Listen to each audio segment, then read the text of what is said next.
Have you ever heard a hum through your bedroom wall? Last night I did not just any tune, but the exact one my father used to hum when he tucked me in. A tune I haven't heard since he died. Without thinking, I hummed back. And now, the girl inside that wall won't leave me alone. My room shares a wall with the apartment next door, an apartment that's been empty for months. I thought the old woman who lived there had gone on vacation or moved out or died. The place was silent, always silent. At least it was. Until last night as I lay in the dark, I heard a familiar lullaby humming through my wall. The same tune my father used to hum when I was small. I reacted without thinking. The melody wrapped itself around me, warm and painful. And before I even realized it, I hummed the next line back. The moment the sound left my lips, I couldn't move. I leaned toward the wall, barely breathing. "Hello?" I whispered. That's when the humming shifted. What had sounded like a little girl now grew slower, stretched thinner, like someone dragging the tune through their teeth. Each note dipped lower, trembling, twisting, until the melody began bending into something that shouldn't have been possible. Something that almost sounded like my name. At first, I told myself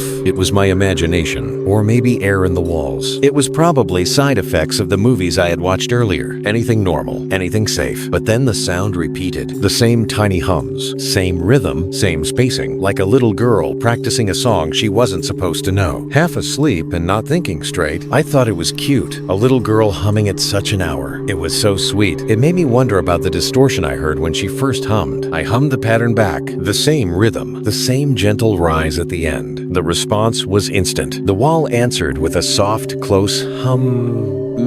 As if a small mouth was pressed right against the plaster, waiting for me to join in again. I should have stopped. Every instinct in me said to stop. But the sound, it didn't feel threatening. It felt playful, soft, shy, almost like the little girl humming was trying to get my attention. So I hummed back again. Just 3 notes, light, curious. This time, the answer came faster, higher pitched, sharper. The hum trembled through the wall like her tiny lips pressed against my earlobes. Then the sounds became muffled, like a child trying not to laugh. And then I heard it. A giggle. Not the weary laugh of the old woman who used to live next door, but a bright, breathy little girl giggle coming from the apartment that should have been empty. I froze, snapping out of my daze. No children lived on my floor. None. Heart hammering, I slid out of bed and pressed my ear against the wall. The giggling stopped. Silence, thick and heavy. Then a soft hum slithered through the plaster, almost teasing, almost playful. And beneath it, a whisper, fragile, cold, impossibly close, drifted into my ear. Play with me. The hum warped around the words, stretching the melody unnaturally, bending the tune into something that made my stomach tighten. It wasn't singing anymore. It was calling my name. I bolted out of my apartment and pressed my hand against the neighbor's door, hoping for an answer. Nothing. No lights. No sound. Just the hollow silence of an empty hallway. Then, the door creaked open on its own. Just a crack. Just enough to see inside. The apartment was wrong. No furniture. No boxes. No trace of the old woman who had supposedly lived there. Just an empty shell. A perfectly clean, abandoned unit. And somewhere inside, faintly, almost beneath the walls, I thought I heard it again. A soft, high-pitched hum, like a little girl singing, waiting for me. As I returned, I locked myself in my room and tried to steady my breathing. For a while, there was nothing. No sound, no movement, just silence, choking the dark. Then, a little after 3 a.m., the wall hummed again. Not the soft 3-note pattern from before. This time, it came in 9 rapid bursts of breathy humming. Fast, shaky, panicked, like a little girl trying to sing while crying. I turned on my phone's flashlight. It flickered violently. The ceiling let out a slow, heavy groan. And then, I swear on my life,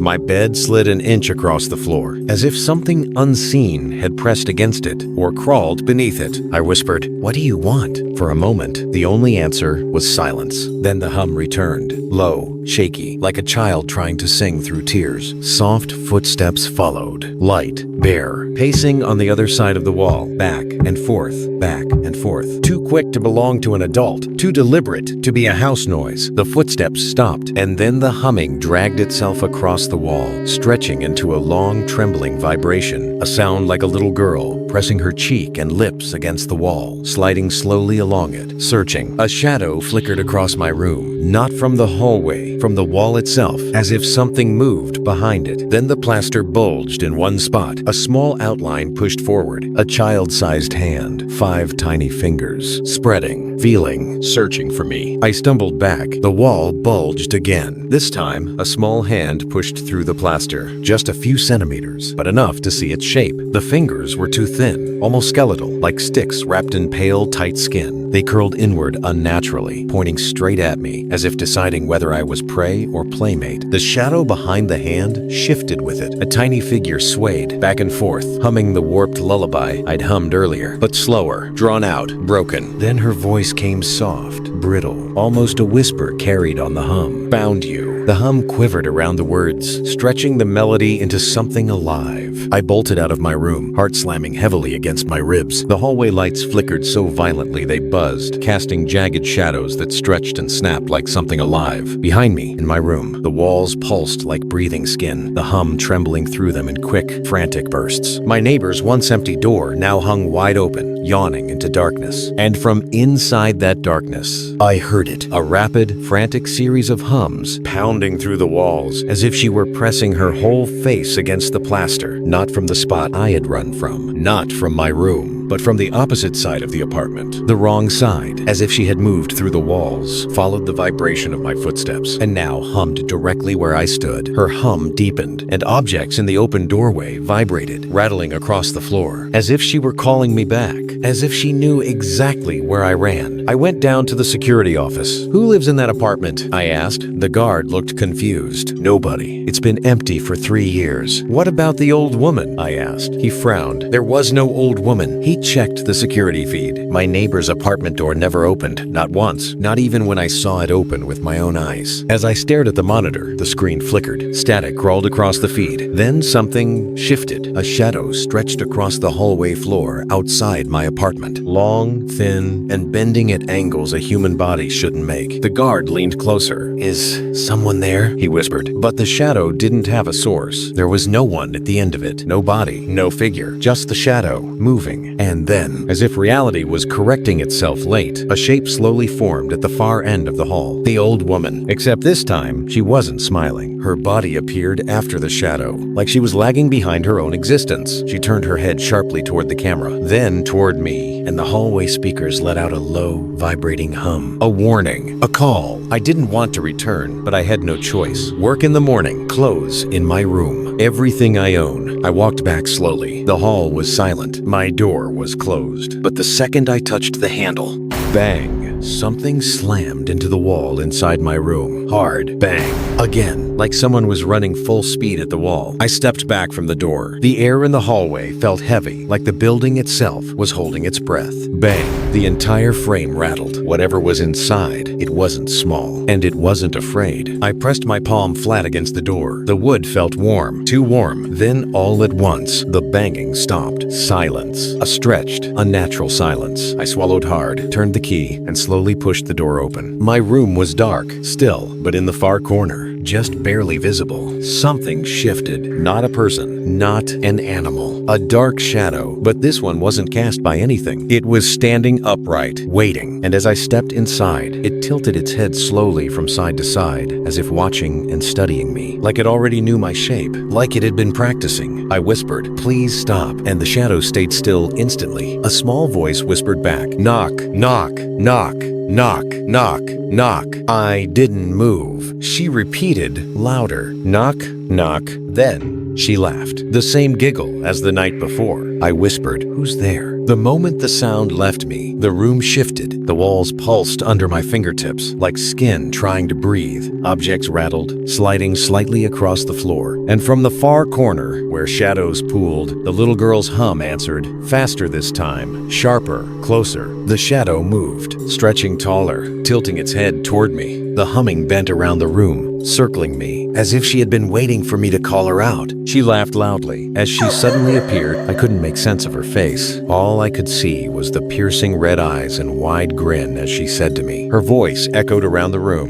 Bone deep, I stood still and realized I had just invited her in. Everywhere went silent again, and for a second, it seemed like I was alone in the room. I turned. Slowly, something shifted in the dark beside my bed. A shadow appeared before the body did, stretching across the floor like spilled ink. Then the girl stepped into it, or unfolded out of it. A small figure crouched low, limbs tucked in like a shattered marionette. Her hair hung in wet ropes, dripping onto the floor even though nothing was wet. Her arms bent at angles no arm should bend. Too many joints bending the wrong way. Her head jerked left, right, left, like she was trying to force it upright just to see me. And all the while, she hummed the same tune I'd answered, only now it was slower, dragging, stretched thin like dying breath. The walls behind her pulsed with every note, expanding, then sinking inward. Objects trembled on my desk. The floor vibrated under my legs. Then she spoke, not from her mouth. Her lips never moved. The words seeped out of the walls, vibrating through the plaster, crawling under my skin. "You're the first to ever hum back." The last word rose into a tiny girl's giggle. Soft, bright, completely wrong. I felt sharp fingers on my shoulder, followed by a sharp pain. From my shoulder to my lower back,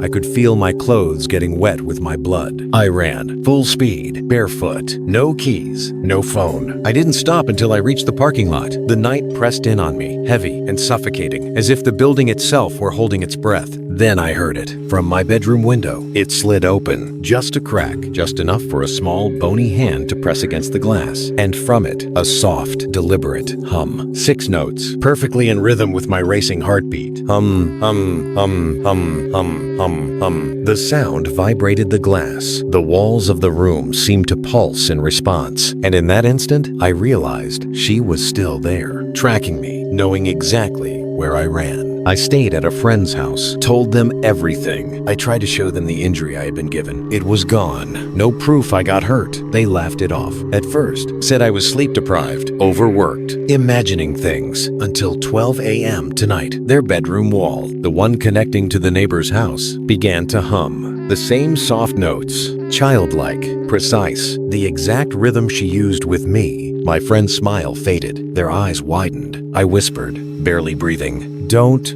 hum back."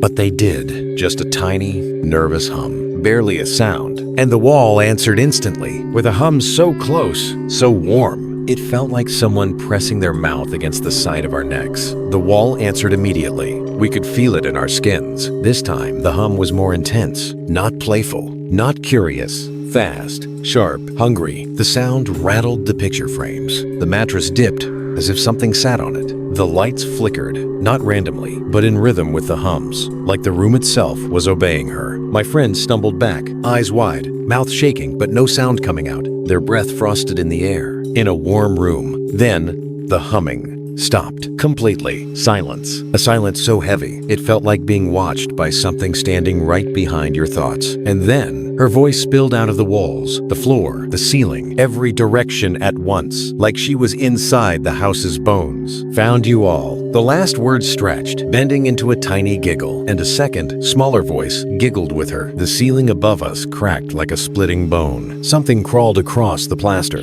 Fast, so fast. The dust rained down in thin, shivering lines. We bolted into the living room. The lights spasmed violently, strobing the room in broken flashes. Every shadow stretched the wrong way, toward us. Then the scratching started, not from one spot, circling, racing laps around us inside the walls, inside the ceiling, inside the very frame of the house. It sped up, faster, closer. Then, hum, a single, sharp note right behind my head. So close, I felt the vibration crawl through my skull like tiny cold lips had pressed against the back of my ear and hummed directly into me. My friends screamed. Something in the walls laughed. We sprinted out of the house. Didn't stop, didn't look back. Halfway down the street, everything went silent. No wind, no insects, no cars, just a heavy, ringing quiet. And that's when it hit me, the part I had forgotten, the part she had been teaching me from the beginning. everything. She always hums first as bait. She waits for you to respond. She lingers and goes away when ignored. She doesn't haunt a room or an apartment or a building. She haunts a person. Whoever answers her tune, whoever responds, whoever plays her little game, she follows them. Apartment to apartment, house to house, wall to wall, shadow to shadow, until they hum again. And then she gets closer. We booked a hotel room, different buildings, different neighborhoods, different walls, different floors. Nothing familiar for her to cling to. At 12 a.m., my friend whispered,